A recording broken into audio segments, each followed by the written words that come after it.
Okay, so here's the thing we're not considering. Okay. We're always like, Selena can't be the best assassin. What if all the other assassins legitimately suck? We're starting him.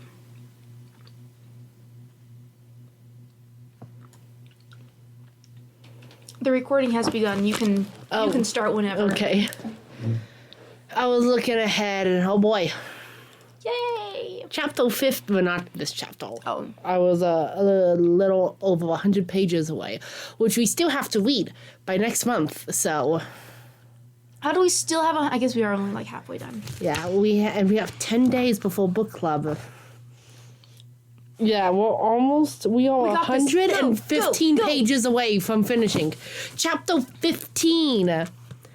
The great hall was packed at dinner that night, though Selena usually preferred to eat in her room. So when she heard that Raina Goldsmith would be performing during the meal to honor Prince Holland's return, she crammed herself into one of the long tables in the back.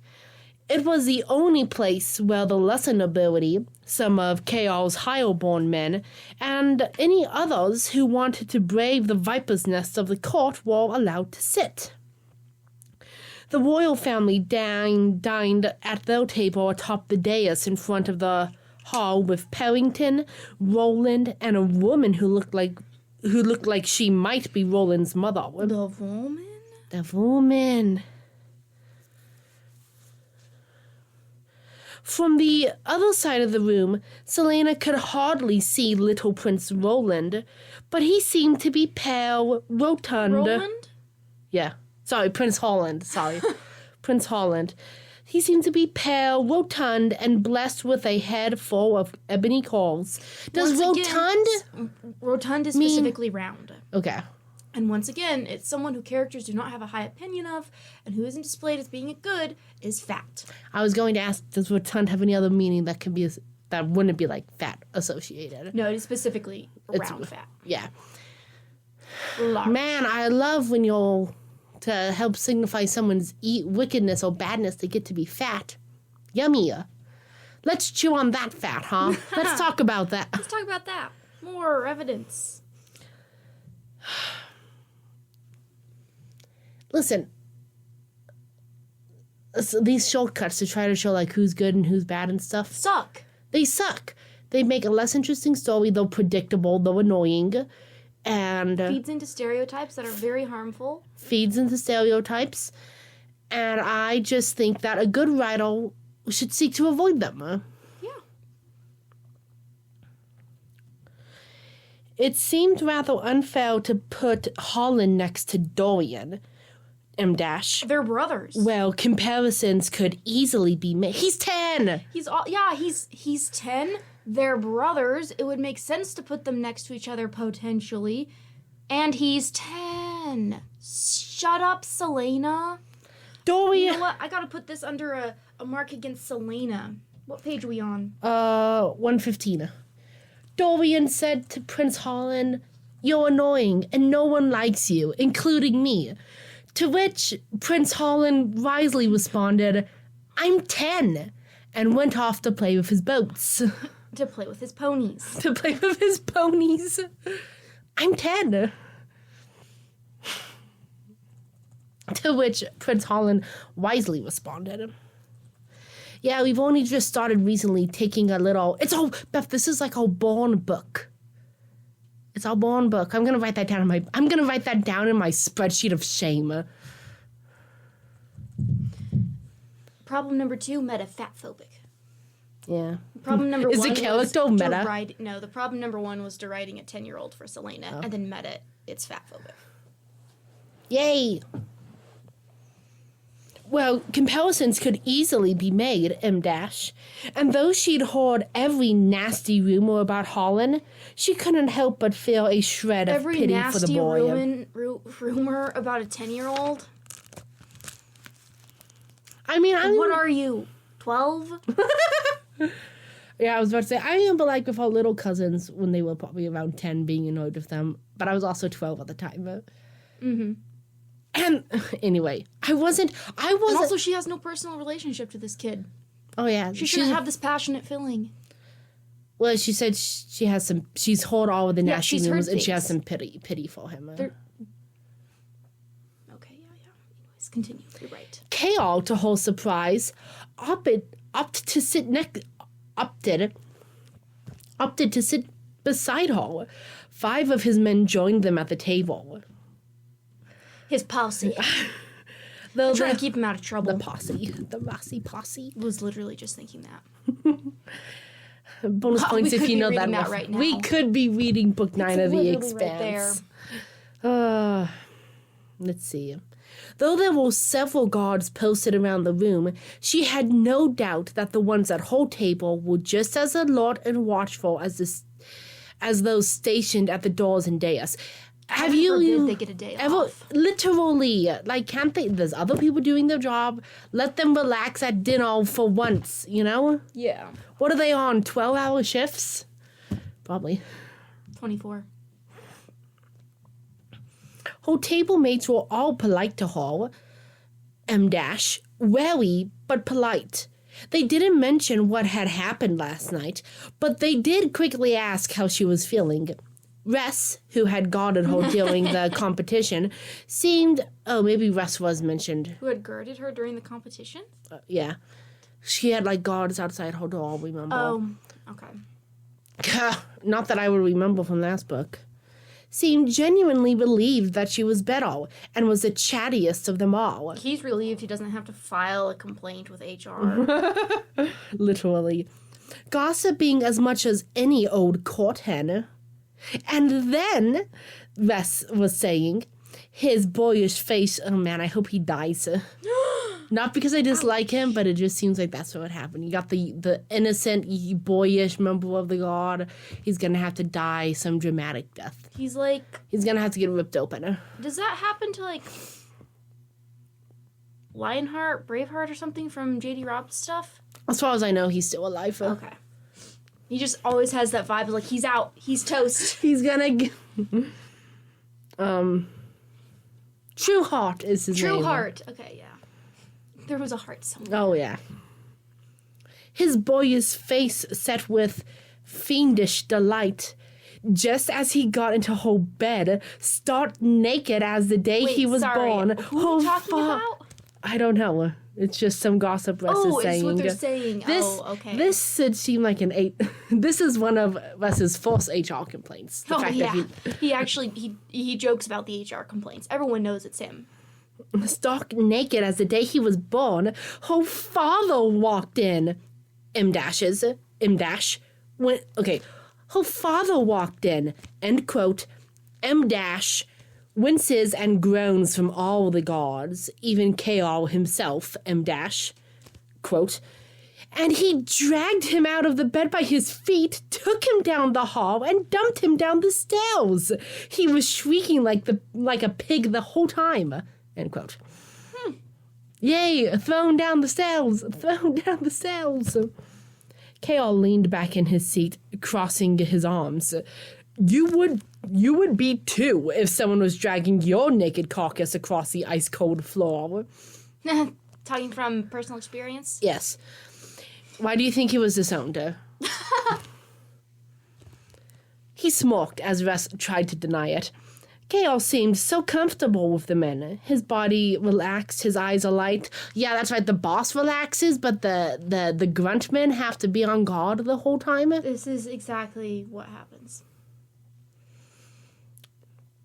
And they respected him, too, always glancing at him for approval, for confirmation, for support. More like they have to keep an eye on him to see how much they're going to get away with. Yeah, it's not approval. Well, not that kind of approval.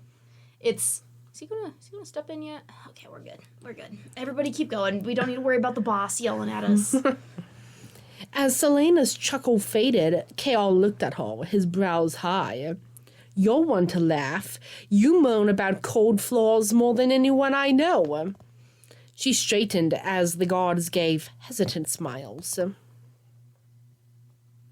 Because they're scared of her, like it said in the first chapter. If I recall correctly, you complain about them every time I wipe the floor with you when we spar. Oh! Russ cried. and Kael's brows rose higher. Selena gave him a grin. Dangerous wards, Kael said. Do we need to go to the training hall and see if you can back them up? Oh, something I'm so annoyed about their friendship. It feels so insecure. They can never just, tease and, go with it. No yes-anding. It's always like, oh, you sure about that? You sure? Are we gonna do it? Yeah, anyways. Yeah. It seems like an insecure friendship. Yeah. Oh, yeah, you got me, though. And that's not the only time I moan when you knock me around, let me tell you, you know? Mm-hmm. As if... Well, as long as your men don't object to seeing you knocked on your ass. We certainly do not object to that, Russ crowed. Kael shot him a look, more amused than warning. Oh, I'm glad about that. But still some warning, I guess. Russ quickly added, Captain. Kael opened his mouth. Oppenheimer? Kael opened his mouth to reply, but then a tall, slim woman walked into the room. Walked onto the small stage erected along one side of the room. Oh, yes, she's a wonderful woman. She's tall, she's slim. I was literally just thinking that in my head. I was like, do I interrupt something now, or do I wait and see what happens before... Oh, of course, she's tall and thin. Listen, she's going to a place with a massive hop. I want her to be buff so she can pick that hop up and just bodily move it. Why can't... Selena craned The only reason the harp was already there is because they knew too many people would pass out a little bit if they saw her bring her musical instrument in. Oh my goodness, yeah. It's like that. There's this one, some British Got Talent or something like that, one of those shows. Mm-hmm. And it starts off, you think it's just like a strongman act, and he's moving like these really heavy boulders, and he puts a wood down and real heavy, and he's dressed as if he's going to be lifting weights, and then he puts a board between these two heavy stones he's moved, and then he sits on top of the board and he just starts singing so beautifully. It's like, I was not immune. That's all I can say. That's the version of expectation. It got you. Anyway, of course, this person that Selena wanted to see is tall and slim. Selena craned her neck as Raina Goldsmith. God forbid Sarah J. Maas come up with unique names. Selena, Elena, Raina. Go to babynames.com. What can I say? There's no babynames.com here. Because there's no internet. This book. I'm sure there'll have to be fans who write some good fan fiction for this. I'm sure this is it really is swallowed up by fanfic that I would be like, yeah, literally. The point is, take me to the fan fiction where that's literally better written and more thoughtful than the source text. Yeah. It happens. Oh, yeah. And the bar was so low that... Nah. Somebody's probably written a fic longer than this book. Better written than this book. For this book. I'm not going to look that up and see if it's true. No. Someone else can. Someone who can sift through everything.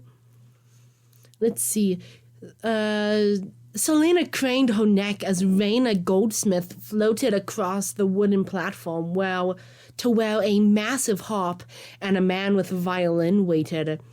She'd seen Raina perform only once before, years ago, at the Royal Theatre on a cold winter night like this. For 2 hours, the theatre was so still that it seemed as if everyone had stopped breathing. Raina's voice had floated through Selena's head for days afterwards. From their table, Selena could hardly see Raina, just enough to tell that she wore a long green dress, no petticoats, no corset, no ornamentation save for the woven leather belt encircling her narrow hips. That seems like you can see a lot of her, just saying. It's just, yeah. Also, do we want to take bets on whether or not Rain is going to come back into the story and whether or not there could be some magic. With Hall? Yeah. I don't know. Everyone else has just been like, oh, Sarah J. Maas always writes stuff that means things.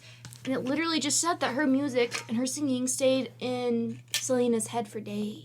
And like Silence the Also, her Theater. name is similar to Elena and Selena, so I'm like, what's the likelihood that another person with a similar name is going to be involved? Yeah, I'll bet that she comes back into it. Or that she will have a significant portion kind of around this time frame. Okay. Like if she's staying at the castle for a while. If that's happened, then it will be like a little bit later she'll be important. Could happen. I don't think I'd bet on the magic. Okay. But you can. But you asked me my bets, and I won't bet on the magic. Here's the thing. Part of me goes, that'd be good to see. That'd be a neat thing. So then I go, so it's probably not going to happen. What, the name connection? No, not the name connection. That'd be lame. But like, if she became involved, I'm like, I'd be interested in seeing that. So of course I go, it's not going to happen. It's not going to happen well. Encircling her narrow hips. Of course they narrow. And her We already were told she was thin. Thanks for emphasizing it. And that her red gold hair was an unbound red gold. Of course she has red. Red gold. So she's a strawberry blonde. Strawberry blonde. Red gold. It's strawberry blonde. Shut up. She's so pretentious. Red gold.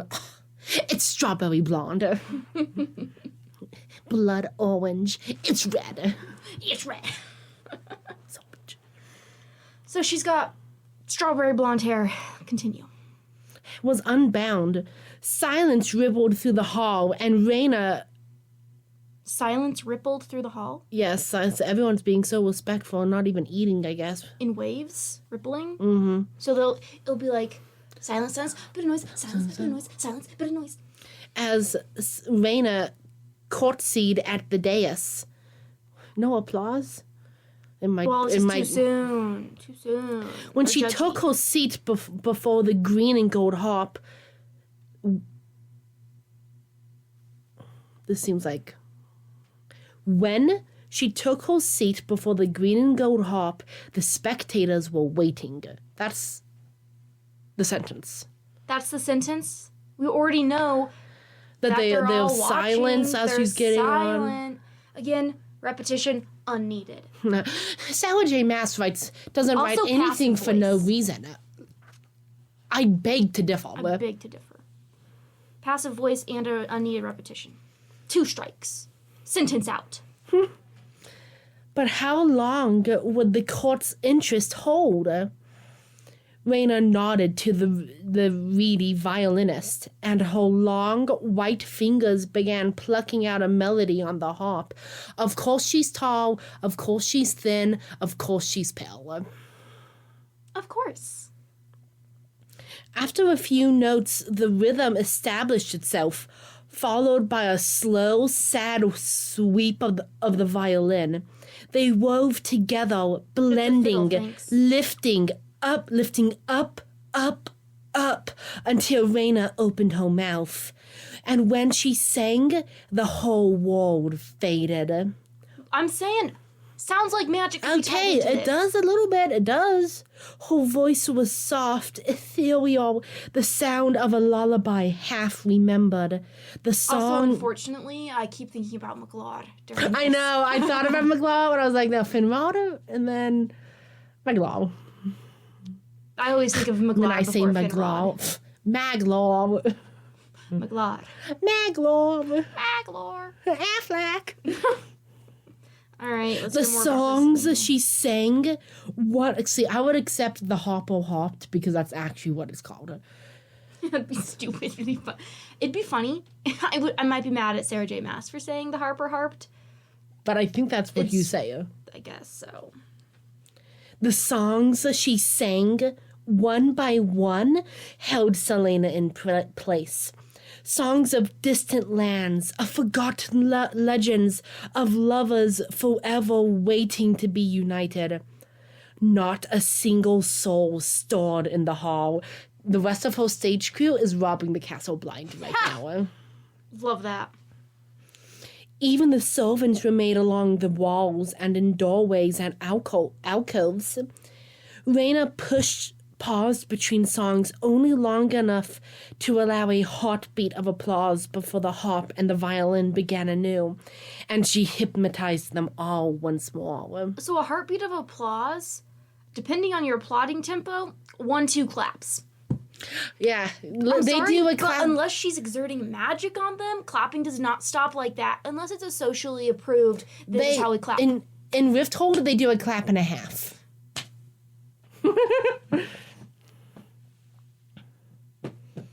And then Raina looked toward the dais. This song, she said softly, is in honor of the esteemed royal family who invited me here tonight. Kills them with her song.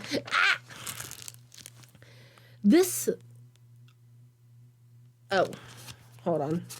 Skip a page? No, she does. So she finishes saying, this song is in honor for the royal family, blah, blah, blah. Mm-hmm. And then the narration. This song was an ancient legend, an old poem, actually. One Selena hadn't heard since childhood and never set to music. Of course Selena has heard it before. God forbid she ever hears something new that's significant in her life. She heard it now as if for the first time. Why not make it just the first time she hears it that way? I mean, I'm not too bugged about it necessarily being something she's heard before. Set to music, you can make it seem new. Yeah, sure. This is not the craziest thing I've heard in this book. The story of a Fey woman blessed with a horrible... Wait a second. You're singing a song about a Fey woman to the king who's like, magic? Well, maybe if the Fey woman's destroyed or something, or it's about how magic's bad, and like the victory of the poem is like defeating the Fey woman. Is the king gonna stick around for that? Maybe. He gonna be like, maybe he knows he has to. He's paralyzed, remember? Oh, you're right. I forgot. Her song allows her to do this, because nobody can stop her. The story of a Fey woman blessed with a horrible, profound power that was sought by kings and lords in every kingdom. While they used her to win wars and conquer nations, they all feared her, and kept their distance. Oh, like with Selena. It was a bold song to sing. Dedicating it to the king's family was even bolder. But the royals made no outcry. Even the king just stared blankly at Raina as though she weren't singing about the very power he outlawed 10 years ago. Straight up magic.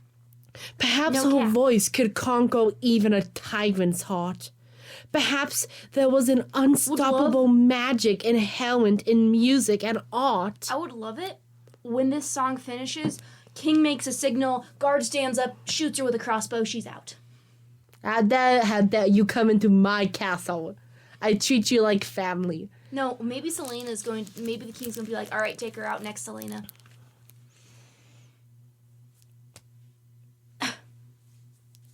You'll have to call yourself Sella after that. Because you got rid of Raina. Raina went on, spinning an ageless story of the years that the Fey woman served those kings and lords, and the loneliness that consumed her bit by bit. And then one day, a knight came, seeking her power on behalf of his king. As they traveled to his kingdom, his fear turned to love. Mark me down as frightened and turned on. Yeah. Of course they won't tell us why does this Fey woman keep solving these people. If it says like she's lonely solving them, why does she keep doing it? If it's whole power that can like defeat wars and stuff, can't she just obliterate the people coming to bug her? You know? See, I thought she was like some sort of prisoner, but now like a knight just came and got her to come help something else. So I'm like, is she not a prisoner? And he saw her not for the power she wielded, but for the woman beneath. Oh, you mean like one of the love interests potentially interested in Selena? Oh yeah, cool, like the metaphor. I don't like the metaphor. Of all the kings and emperors who had come courting her with promises of wealth beyond imagining, it was the knight's gift of of seeing her for who she was. Was it an ellipsis there? Or were you just pausing? I got confused on what line I was on. Oh, okay. It was a night's gift of seeing her for who she was, M dash, not what she was, M dash, that won her heart. Literally do not need M dashes there. The bar was so low, if someone just sees you as a person, that's enough for you to marry them. Is that really what it said? They got married? No, she married him? But it says it won her heart. Oh. Yeah, married was assuming, I guess. She's positive interaction starved. It's okay. It's a trauma unhealthy. response. Yeah, you need more people like him in your life, and then maybe you'll be like, you know what, he isn't all that. I like him, but we can be friends. We can be friends. We don't have to talk every day. Selena didn't know when she began crying. Somehow she skipped a breath. Why? Because you can see yourself in her. Whoa. Why? See yourself in this fairy lady? Oh, yeah. Because she skipped a breath, and it set her lips wobbling. She shouldn't cry. Not here. Not with these people around her. But then a warm, calloused hand grasped hers beneath the table, and she turned her head to find Kale looking at her. He smiled slightly, M dash, and she knew he understood. Oh, she feels like someone cares. Like what just happened in the song. So Selena looked at her, Captain of the Guard, and smiled back. I love this book. This book is so enjoyable. This book is so well written, and it makes me so happy to read it. Thanks for hitting me on the head with that, Maas. You're just like, bang, look at this song that Selena probably relates to. Bang, look, she's relating to it right now. Whoa! Section break. I need a section break. We're 26 minutes in, just so you know. Fuck. What time is it? Well, we got time. We got over an hour before we gotta 4:40. go. Yeah, we're slaying. Holland was squirming beside him, hissing and carousing about how bored he was, and what a stupid performance this was. But Dorian's attention was on the long table at the back of the hall. Apparently, Raina isn't as enchanting as Selena thinks, because the boy is wiggling. He's a wiggler. Holland's just such a nasty little twerp that he can't appreciate the magic in Raina's singing. Or this is between sets and Raina's getting a drink. Oh, in that half minute? In that heartbeat? Yeah. Raina Goldsmith's unearthly music wove through the cavernous space. I don't think it's doing a set. Between sets. Okay, I was wrong. Wrapping them in a spell that he would have called magic had he not known better. If it smells like magic, tastes like magic, and looks like magic, chances are it's a duck. And that's where the magic comes from. Yeah. But Selena and Kale just sat there, staring at each other. And not just staring, but something more than that. Dorian stopped hearing the music. Okay, what page number? 119. Thank you. I said 190, definitely not 190. If only. Keep going.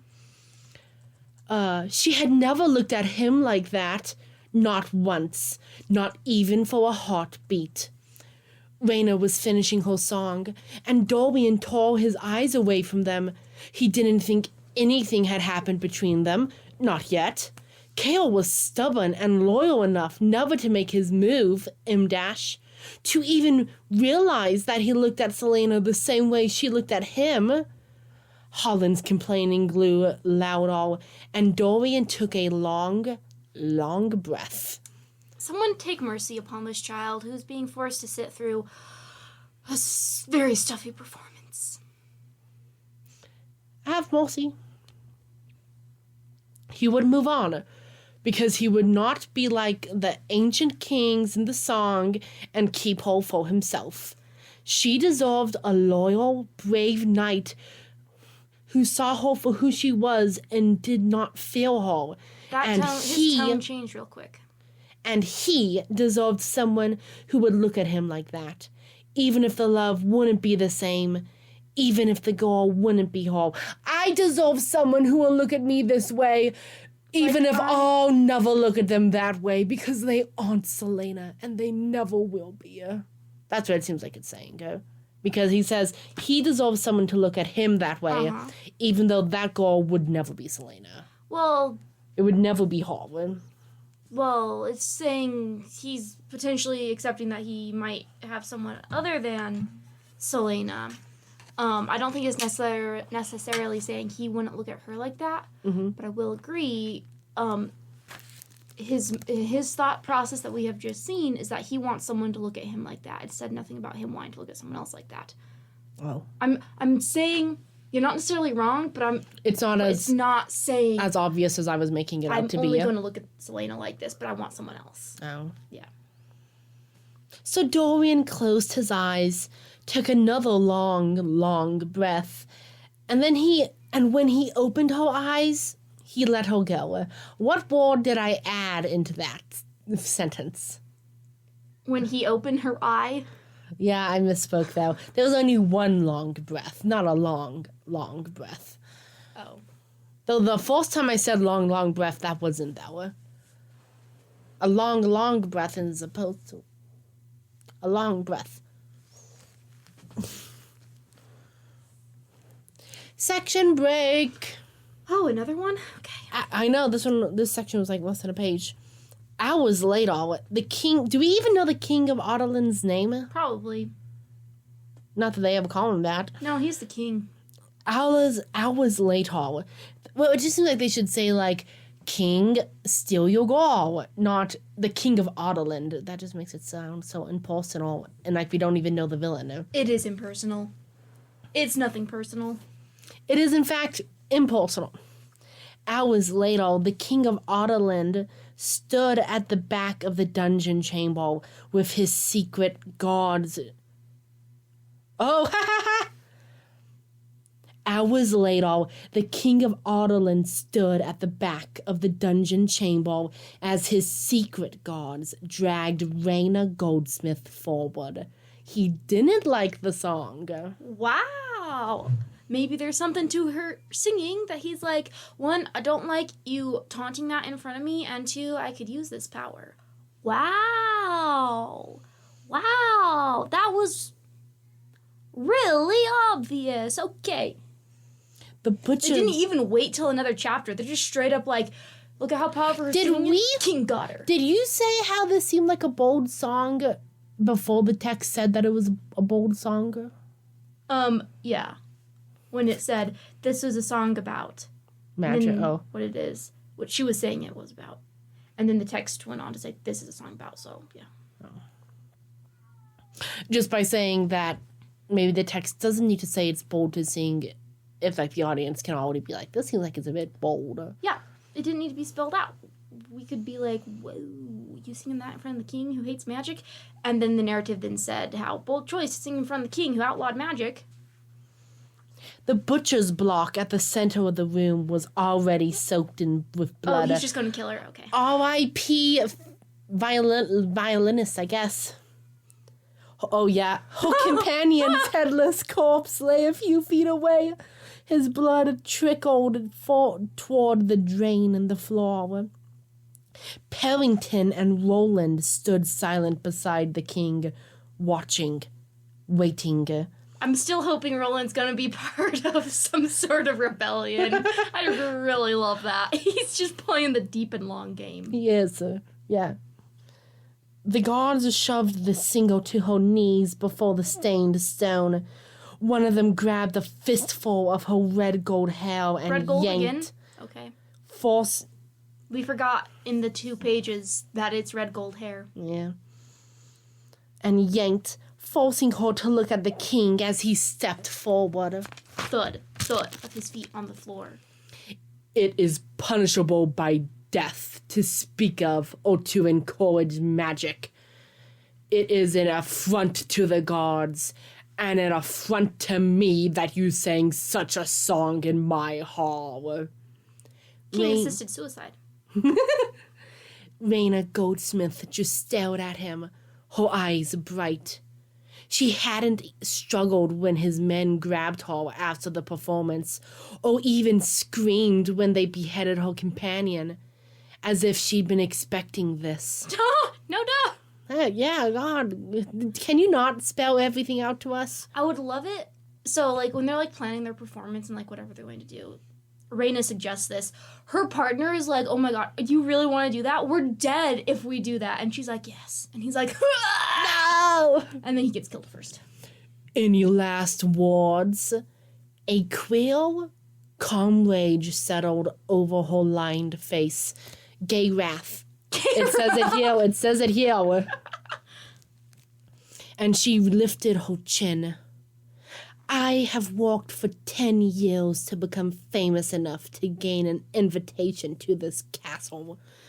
Only 10 years? God forbid anyone be old in this book, too. Like, why can't she have walked? She should have been at least middle-aged, distinguished, mature, feminine voice of music. This is true. 10 years, so I could come here to sing the song of magic that you tried to wipe out. So I could sing those songs, and you would know that we are still here, M-. That you may outlaw magic, that you may slaughter thousands, but we who keep the old ways still remember. So you were right! Magic. Okay, we were both wrong. I was wrong about them not being magic. You were wrong about her being recalling, as it seems. So. She's not dead yet. Could happen. Even if she does die, it could happen. I mean, it definitely could. Also, great way to, like, Bethany. Mm-hmm. We as the audience don't care about Raina Goldsmith. We just learned about her in this episode. In this chapter. There wasn't any hype to build her up to get us excited to see Raina. There wasn't any, like, sprinkling about her before, which I guess is redundant, but I'm speaking off the cuff, not writing a published, edited novel. Anyways, I just feel like there could have been more. There wasn't much stake to this because we just met her and we don't care about her. Yeah. Still no stake. I will say, at least, Maas has gotten past a little bit of what she did in the first book, which was just tell what happened after the fact. That's true. Then again, I'm like, why are you letting us see all this? Like, there's like, if we know everything right here, there's, like, less to care about. You could have had it be that, like, you know, maybe the singer was supposed to stick around the castle for a while, but then she vanished, and Selena's like, dang, where'd she go? And it's like, big mystery. Yeah. And then later on, we could find out she's dead, but... Or, I mean, I guess she's not technically dead yet, but, you know, find out something happened to her. Yeah. Behind him, Roland snorted. Enough. Yeah, he's probably like, you stupid woman, no! Woman, no! Why are you trying to let him know we're here? It's always hard. You need fanatics to keep up the morale in any rebellion, but, like, fanatics definitely have their cons. Yeah.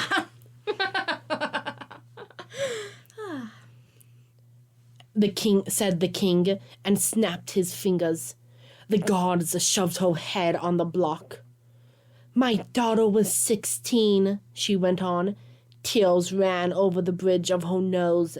Well, I guess it didn't say that she wasn't old, and it did say she had a lined face. So she could be middle-aged, but it just took her 10 years to become famous enough to get into the castle. Right. She doesn't necessarily have to be young. She was famous for 10 years before she got an invitation. Wait, 10 years? Well, continue reading what she said about her daughter. Hold on. Magic wasn't even outlawed. It wasn't outlawed. It vanished before it was outlawed. Officially, really? Yeah. Oh, okay. That's what it said earlier. My daughter was 16, she went on. Tears ran over the bridge of her nose and onto the block, but her voice remained strong and low. 16 when you born her. Her name was Colleen, and she had eyes like thunderclouds. I still hear her voice in my dreams. I have a purple streak in my hair and blue eyes. Sorry. My name is Ebony Darkness Dementia Ravenray. Yeah, that's what I was trying to reference. Man, for the longest time, I thought her name was Dimension Ravenray, but it's dementia, like the disease. Dementia. The king jerked his head to the executioner, who stepped forward. Oh yeah, so it's hard to tell. My sister was 36. Her name was Lysa, and she had 2 boys who were her joy. The executioner raised his axe, spelled A-X, the inferior way of spelling the word axe. Basic as axe, not even fancy. My neighbor and his wife were 70. Their names were John and Estrelle. Their names were John and Estrelle. They were killed because they dared to protect my daughter when your men came from her. Raina Goldsmith was still reciting her list of the dead. So she could be in her 40s, so that's not too bad. Yes.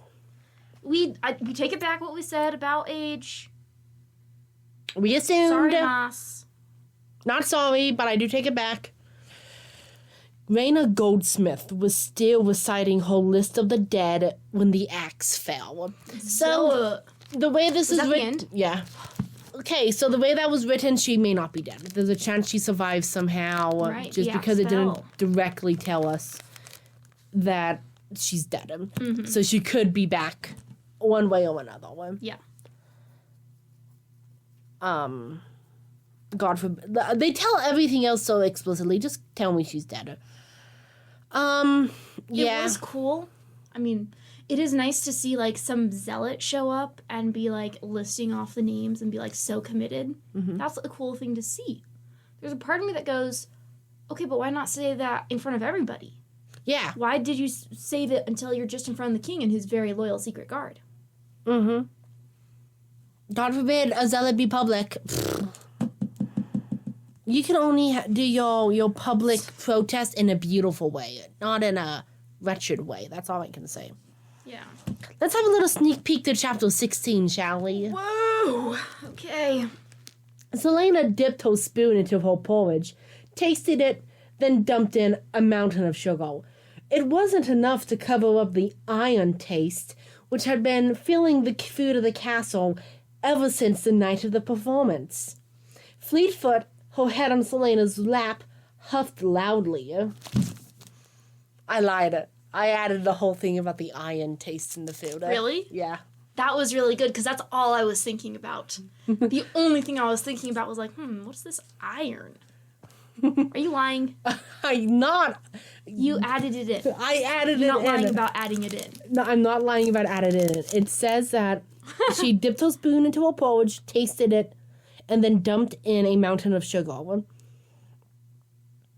I much prefer eating breakfast together than going out in the freezing cold. Let me read this when it's time. That was really good, though. That was some excellent ad-libbing. Hey, you're welcome. I love a good ad-lib. So, yeah, another instance of the meta being fat-phobic with Holland. A little bit of fat-phobic with Holland, and then a little bit of skinny equals good with Raina. Yeah. So when put smack dab back to back in one chapter really highlights it. Thanks. Yeah. What are my takeaways? Hey, wasn't infuriated by this chapter, so that's nice. Yeah, wasn't infuriated. If I did not already have a negative opinion of the book, the whole thing with Raina could have been good. Yeah. It had potential, but I don't like Maas. And I'm already primed to nitpick. Yeah. So, yeah. So take that with a grain of salt, anyone who made it that far. Maybe the scene was fine. I think it could have been more dramatic. Could have been better. Definitely could have been better. But not bad. But not necessarily bad, except if you are already primed to find everything that's wrong with it. You could edit this book so hard. Anything else? No. All right. Toodles, everyone.